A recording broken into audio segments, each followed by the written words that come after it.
Բարի մամա բարեգործական հասարակական կազմակերպությունը նախաձեռնել է բացառիկ ներառական կենտրոնի բարի տնակի կառուցումը, ինչում յուրաքանչյուրիս ներդրումը իհարկե մեծ օգնություն կլինի, ավելի մանրամասները թե բարի տնակը ինչով է զբաղվելու եւ ում է օգնելու, կիմանանք հենց հիմա։ Մեր տաղավարում է բարի մամա բարեգործական հասարակական կազմակերպության հիմնադիր նախագահ Մարինե Ադուլյանը, բարի լույս։ Բարի լույս, շնորհակալություն հանրային հեռուստաընկերությունում սկսելու համար։ Դեզել շնորհակալ հրավերի համար, քանի որ այս ցուրտ օրը ջերմացնում եք ձեր տաղավարում։ Փորձում ենք եւ երբ թե միանգամից անցնենք այս չափազանց կարևոր թեմային, ինչ է իրենց ներկայացնելու բարի տնակը եւ ում համար է այն։ Բարի տնակի նպատակները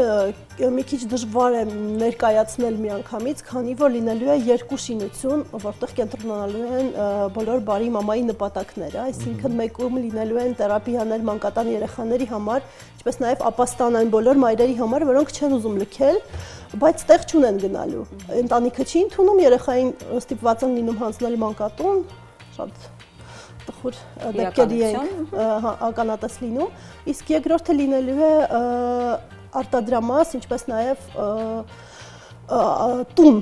ջերմ տուն, ընտանիք այն երեխաների համար, որոնց 18 տարեկանը լրացել է, իսկ իրենք տեղ չունեն գնալու հաշմանդամություններ մի կողմից, այսինքն փորձելու ենք իրենց այնպես անել, որ կարողանան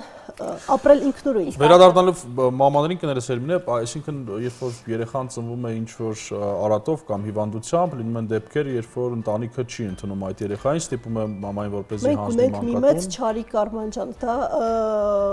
այդպես սովետի ժամանակից մնացած կեսուրներն են, որոնց մտածելակերպը դեռ չի փոխվել եւ իրենց համար դա մեծ, չգիտեմ դա ինչպես կոչել, մեծ խնդիր է, երբ որ իրենք ունեն տանը հաշմանդամություն ունեցող երեխա, բա հարևանները իմանան, բա մենք եւ այլն, մեզ ինվալիդ երեխա պետք չի ու շատ հաճախ մենք այդ մամաների համար պարզապես տուն ենք վարձում, իսկ հիմա կփորձենք ավելի արդեն կենտրոնացնել։ Սովորաբար այդ սովետական սկեսուրները ունենում են խոնար հարցներ, ովքեր ենթարկվում են։ Փաստորեն կան այնպիսիք, որոնք չեն ուզում ենթարկվել եւ որոնք ասում են, եթե ես երեխայիմ լույս աշխարհ բերել, ապա ես իմ երեխայի հետ պիտի մնամ մինչեւ վերջ։ Թվում է ցանկացած մայրիկի, անկախ նրանից հրաժարվում է թե չէ, երբեք հեշտ չի լինում այդ քայլի գնալ ու բոլորն էլ ներքուստ ունենում են այդ բնազդը ու շատ դժվարությամբ են հաղթահարում այդ պահը, որ պիտի թողնեն։ Բոլորն էլ ունեն իրենց մեջ այդ ուժը պայքարելու, բայց պետք է կողքին ինչ-որ մեկը կանգնած լինի, որ կարողանան իրենց միայնակ չզգան։ Հատկապես դա ֆինանսական մեծ ծախսեր են, ժամանակի։ Որքանով հասկանում եմ, խոսքը ոչ փոքր կառույցի մասին է, որովհետև, հա, եթե ապաստարան պետք է երկու եռահարկ շինություն է լինելու։ Երկու եռահարկ շինություն, մոտավորապես քանի հոգու համար նախատեսված։ Թերապիաները նախատեսվում են ամսական 200 երեխաներ ընդունել, այսինքն իրենց ոտքի կանգնացնել, փոխել իրենց մտածելակերպը, հանել իրենց մեջից այն, որ ամեն ինչ պիտի պատրաստի ստանան մանկատան երեխաների համար է այդ ամենը լինելու առաջին հերթին, իսկ վերևի հարկում լինելու է 8 սենյակ մայրիկների համար։ Մյուս շինությունում լինելու է 16 սենյակ երեխաների համար, որոնք կարող են ապրել 2 հոգով, այսինքն 32 հոգի կարող են ապրել եւ ներքևի հարկում լինելու է արտադրամաս, որտեղ երեխաներ չեն լինելու արդեն իհարկե Արդեն չափահաս։ Արդեն չափահաս են լինելու եւ դա իրենց գիտակցված ընտրությունն է լինելու, սարքելու են հուշանվերներ, բայց լավ որակի հուշանվերներ, որոնք բոլորս կգնենք, ունենալու ենք փոքրիկ խանութ, որտեղ այդ ամենը կվաճառվի, մեր հողամասը գտնվում է Գառնի Գեղարդի ճանապարհի վրա եւ խանութը լինելու է հենց այնտեղ, հա, փողոցի վրա ու վաճառելու ենք սուվենիրներ ու նաեւ տալու ենք անվճար թեյ եւ սուրճ բոլոր մեր զբոսաշրջիկներին։ Գառնի Գեղարդի ճանապարհը վատն է։ Մարդիկ կկանգնեն այդ վատ ճանապարհից օգնած եւ կմտնեն խանութ եւ ծանոթանան մեր երեխաների հետ, ինչու՞ չէ։ Ընդհանուր չասենք վատն է, մի քանի հատված կա, որը միշտ խնդիրներ ունի, պրոբլեմատիկ է։ Մեր հատվածը շատ լավն է, քանի որ դիմացը նաեւ անտառ է, բնապահպանների կողմից վերահսկվող, պահպանվող եւ մաքուր օդը Լավ, հիմա այստեղ կա մի մեծ խնդիր իմ կարծիքով, դա ֆինանսավորումն է այս ամենի, որովհետև խոսում եք իրականում ծախսեր պահանջող նախագծի մասին, չնայած որ շատ կարևոր նախագիծ է, որտեղից ենք այդ ֆինանսավորումը փորձելու ստանալ։ Կա արդյոք ինչ-որ պետական աջակցություն, ինչ-որ պետական աջակցություն չկա, չկա նաև աջակցություն որևէ խոշոր կազմակերպության կողմից, ընդհանուր գումարը կազմում է մոտ 300,000 ԱՄՆ դոլար, որից մենք ունենք ընդամենը մոտավորապես 20,000-ը, որը հավաքվել է մեր միջոցառումներից կամ բարի մարդկանց ինչ-որ հանգանակությունից։ Մենք այդ ամբողջ գումարը բաժանել ենք պայմանական քարերի։ Այսինքն, եթե դու ուզում ես օգնել, նվիրաբերի 1 քար, 500 դրամ։ Եվ այդպես հուսով ենք կհավաքվի, քանի որ մեր բնակչությունը եթե վստահի, իսկ մենք այդ խնդիրը չունենք, մեզ վստահում են, մենք համոզված ենք, որ կհասնենք նրան, որ այդ գումարը կհավաքենք։ Իսկ այդ գումարը ինչպես ենք հավաքում, ինչ միջոցառումների ընթացքում։ Մոտակա մեր միջոցառումի մասին խոսեմ, երկու փոքրիկ հրաշք աղջիկներ, որոնք իմ համար բացահայտում էին, Եվան եւ Դիանան Մելքոնյան, ունեն տաղանդ, վագում են դաշնամուր, մասնակցել են տարբեր փառատոների, իրենք չեն բնակվում Հայաստանում, բայց իրենք առաջարկեցին համերգ կազմակերպել Բարի մամայի այս լավ նպատակի համար եւ նոյեմբերի 4-ին շաբաթ օրը Արամ Խաչատրյանի տուն հանգարանը, իդեպ եթե կարելի է ձեզ հրավիրել։ Շնորհակալ կլինենք շատ։ Ներկա գտնվեք ու կիսեք մեր հետ այդ ուրախությունը ժամը 3-ին եւ շատ հետաքրքիր ծրագիր է լինելու